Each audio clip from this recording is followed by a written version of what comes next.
Point of order, Mel Stride. Thank you, Madam Deputy Speaker. On a point of order, Madam Deputy Speaker, this morning we have seen an unprecedented leak of the OBR's Economic and Fiscal Outlook report before the budget.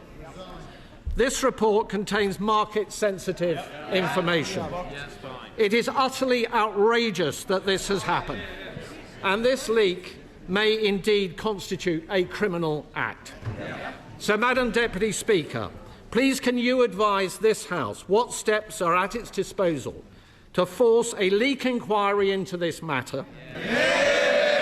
Order! The Chancellor is about to make her budget statement, and I expect members and their constituents wish to hear from the Chancellor directly.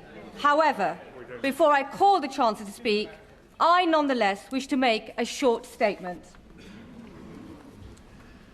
For a number of weeks, and yet again yesterday, there have been extensive briefings to the media on the government's fiscal policy and public finances. This disappointing trend in relation to budget briefings has been growing for a number of years under successive governments, but appears to have reached an unprecedented high. Weeks ago, we saw the Chancellor delivering a speech in Downing Street, setting the scene for the budget, as well as specific policy announcements being briefed out to the media. This all falls short of standards that the House expects. The premature disclosure of the contents of the budget has always been regarded as a supreme discourtesy to this House and to all the democratically elected members.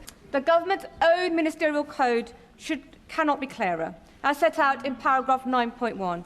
When Parliament is in session, the most important announcements of government policy should be made in the first instance to Parliament. I call the Chancellor of the Exchequer.